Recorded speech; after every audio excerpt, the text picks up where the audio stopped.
weeks since he had first met her, David had started looking forward more and more to Holly joining him at his work.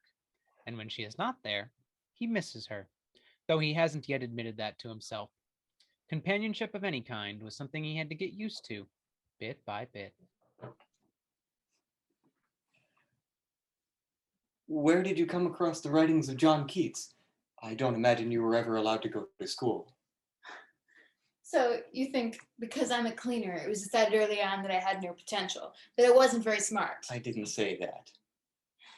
When I'm working, people don't seem to see me. And they talk about all kinds of things as if I don't even exist. Do they? It would come in handy if you were a spy. I was never allowed to learn about topics like vampires when I was a child. Well, you're not a child anymore, if you ever really were. I have heard there used to be places called public libraries where anyone could get a book almost any time. Most libraries were destroyed when the unseen took power. So how were you educated? What makes you so perceptive and sharp? I never said I was that either. Stop putting words in my mouth. First you were upset because you thought I was implying you were stupid, and now you don't want me to say you're smart? Maybe I'm just naturally intelligent. Yes, maybe too much so. I've known you for 2 weeks now, and I still don't know if I can trust you. Oh, back to that again. I could ask you the same thing. We could both be in trouble already for talking to each other. Why? I saw that you have your monitor set to a preset loop so no one is watching you in real time. Yes, and that is another thing. You couldn't possibly have the technological skill to know that. Again, because I'm a woman. No one gets that kind of training except the elite, and people like me who are needed for essential things no one else wants to do. But you, I am beginning to think, are not the slightest what you seem. You are very dangerous. Am I? Interesting. I think I like that. Yes, I bet you do. Well, all right. I confess. I did read about it in a book. Technology. No, vampires. My great-grandmother had been a teacher, and there were still some old books hidden away in a crawl space at the top of our house. The house had been condemned, but no one ever bothered to actually knock it down, just left it completely boarded up. But my father found a way back in. Your father? Yes, before he died. They took him and my mother away about a year later, and I never saw them again. How do you know they're dead then? I just do. I could feel it. At least you knew your parents loved you. My mother, she turned me over when I was very young. I imagine she was paid some kind of compensation, though my father may have pushed for it. Well, at that point, you were at least worth something. Thanks a lot. Will you tell me more about some of the books you've read? That is, if we ever happen to see each other again. You want me around, even if I am dangerous? You know what they say. Best to keep your enemies where you can see them. I am starting to prefer the night shift. For the company? No, for the tea. Don't know where else I could get that these days. But couldn't you just monitor dreams during the day, since the sleepers are asleep all the time? Better to observe at night when their REM cycles are longer and more intense. But when do you have time to sleep or dream your own dreams then? I told you, I don't dream much myself. Maybe I'm just too overstimulated with the dreams of others, so my psyche has no room to play out the tensions, fears, desires of my own being. That in itself could be dangerous. Does that make me more interesting? Maybe. Maybe not. Sometimes I awaken with a sense of vast open space, unpeopled, dimly lit, with only one dominant shade or color, slate blue or chalky gray, but still somehow harsh and foreboding, less often soft and beckoning. How about the day you met me? Maybe a bit of both. Mostly I end up exhausted, as if I hadn't slept at all. Perhaps there's a part of me afraid to sleep, because dreams often frighten me. They're like unrailed corridors into endless nothingness, leading nowhere, and I'm constantly in danger of falling forever, like a spacewalker, untethered in the ether. You just said you were taken from your parents when you were young. Not taken, given away. That makes it worse. Maybe that is what you are afraid to dream about? I just know that when I dream, I'm always hoping to get someplace magical. Somewhere I won't be afraid to dream when I'm awake and feel that I have the right to. Does sound like a fantasy, a dream about a dream. But maybe it doesn't have to be.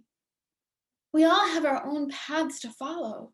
Sometimes we choose them, sometimes they choose us, but the thing is to make that path our own.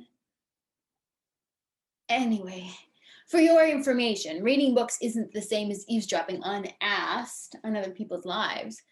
Writers want people to read what they wrote so they can live on long after they're gone. But they don't really live on, not unless they donate their DNA. In the olden days, that meant getting married. No, not as efficient. If it was, you and I wouldn't be the way we are, outcasts. I myself am not allowed to marry or have children, not part of my job description. Nature itself is now seen as unnatural. No, we have been conditioned to believe that, but there are other ways to live on, too. Through ideas you leave behind, or in making a difference so others have more choices. Perhaps, but again, a very risky thing to think, let alone say. Another dream is coming on the viewer. Can I try to describe this one for you? The dreamer is a woman. Sure, your choice.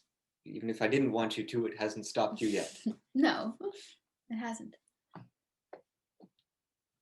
The rocket is rising into the amber light of morning, as if soaring toward eternity, moving away infinitely slowly, like Zeno's arrow from the earth, as if it's become frozen in time and space. At least that's the way it feels to this woman who's piloting the rocket toward the stars. 1 second there was the earth, and the next, everything seemed so still. And although she's been thoroughly trained to recognize the disconcerting effect of the interstellar drive, all the same that the pilot is still somehow taken by surprise and wondering if she's actually going back in time. The panic is rising inside her. What if she's going too far? She could enter the realm before her birth and would disappear altogether. But then, sudden relief. The rocket is emerging into a different quadrant, and the light is taking on a subdued but warmer cast, like the sun has just set on a bright summer day. And she's in a new place, that yet also reminds her of home. Standing by a lake that still holds onto its blue, even far into the darkness. A stubborn determination. A memory, a dream of what once was. But what did it matter if it was of the past? It was so beautiful and pointed to a different kind of future. And she knew she had done it. She had broken out of her old orbit and left the Milky Way far behind. She was at the controls. The universe was open to her, whatever blue realms she could yet discover. And there was nothing to stop her now. I wonder, if she had her choice, would she stay on that planet that reminded her of home? Well, this dreamer was an orphan in real life, like us, so she never really had a home. No, except maybe one she could find or make in her dream.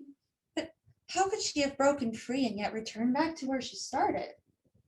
Another paradox, I suppose. Like our dreams, just a piece of our reality spun in another form. But I still want to know, what is going to happen to that pilot? How should I know? That's all I wrote of that part. Sometimes I even dream about the Dreamkeeper at night. Maybe that's where this story started. Sometimes it's like I'm going so far back in time, I see the face of a young man in a small room in the 21st century. I know, again, I'm breaking the rules.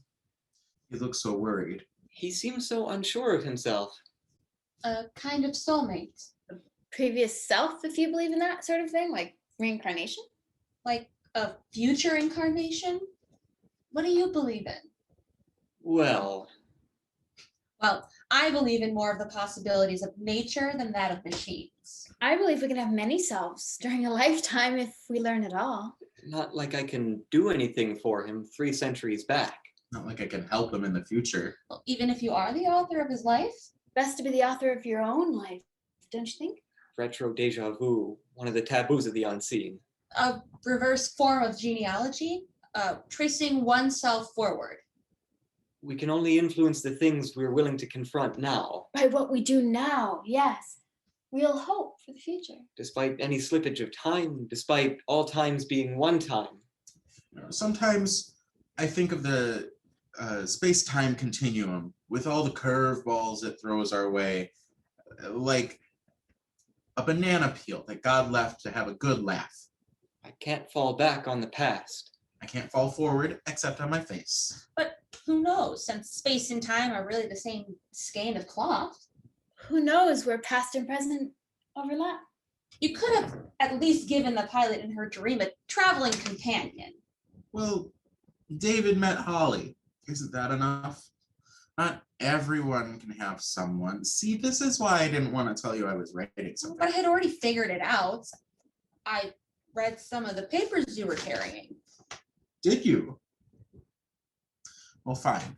I'm letting you read it. That doesn't mean I have to change the story for you, does it?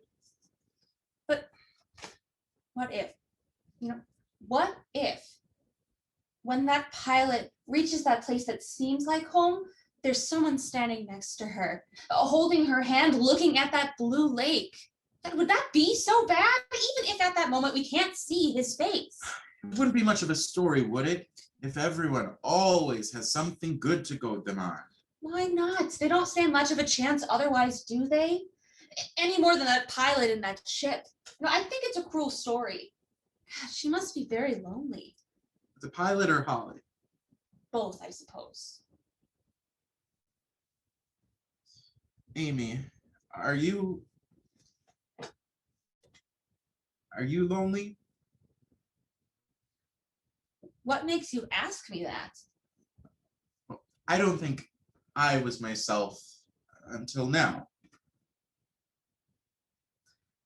Why? I mean, you can always keep company with the characters you create. Very funny. But maybe that's why I write them, to feel less all by myself. But before, for me, each day was the same as the last. But now I want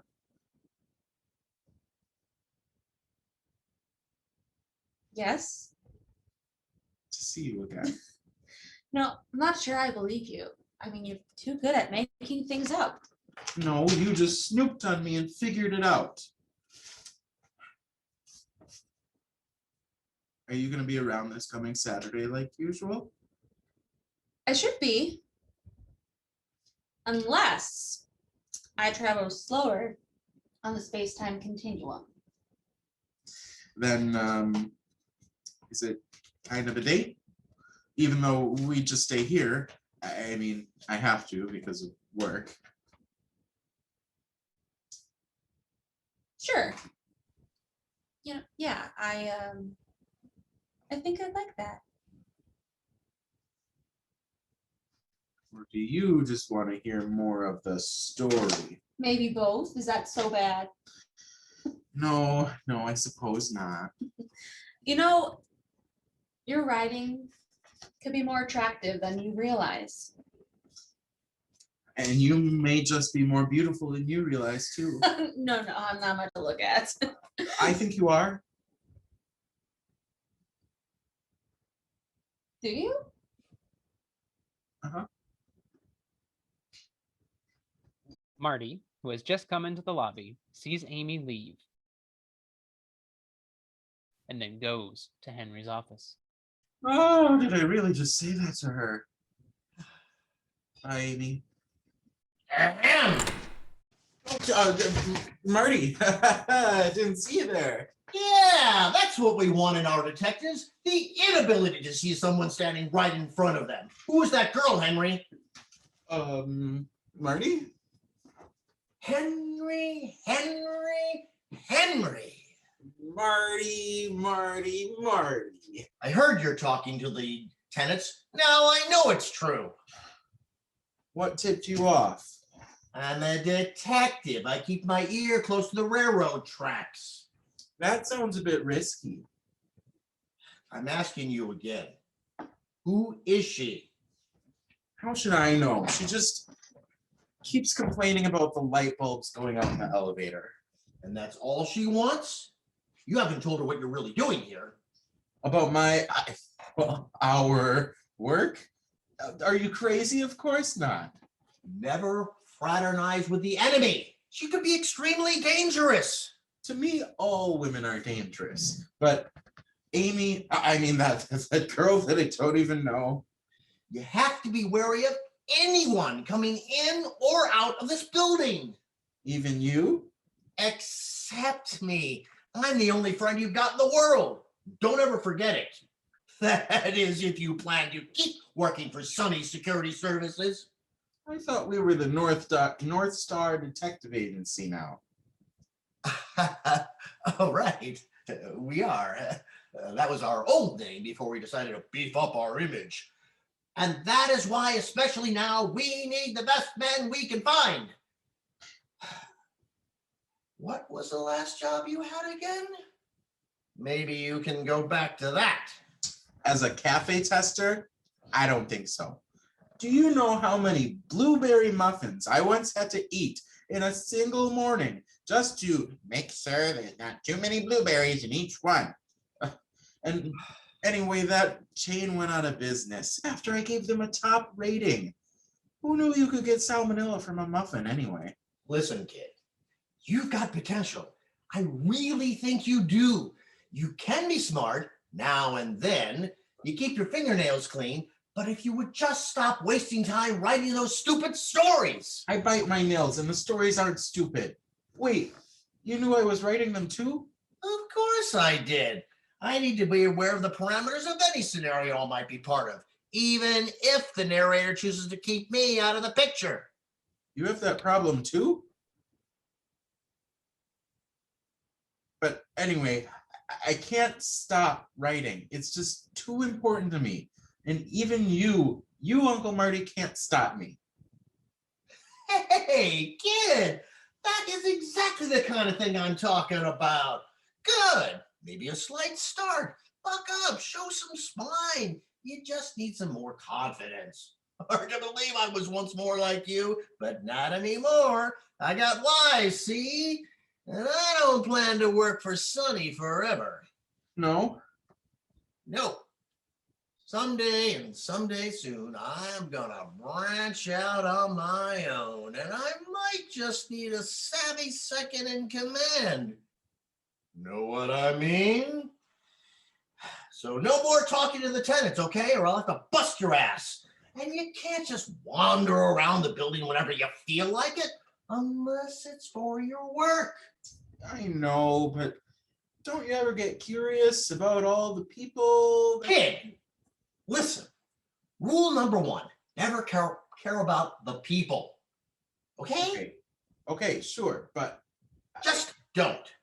And number two, don't write on the job. Dashiell Hammett might have been a Pinkerton before he was a novelist, but at least he didn't write when he was out on a stakeout. And rule number three, don't forget to type up your reports and email them to me each morning. I do, yeah, but they're always the same. The slightest shift in routine, the tiniest detail can lead to seeing things in a whole new way. You know, what they call the big picture. You mean the Gestalt? What? Yeah, the Gestalt. I think we're almost ready to crack this case wide open. Yeah, I think something's about to crack. What did you say? I said, I'll see you when you get back. Not if I see you first like this time, then you'll be out of here. But hey, we would miss you, kid. You're such a glorious nebbish, a complete nondescript. Thanks, I think. That is the beauty of it. We all have our skills. As long as you stop talking to that girl.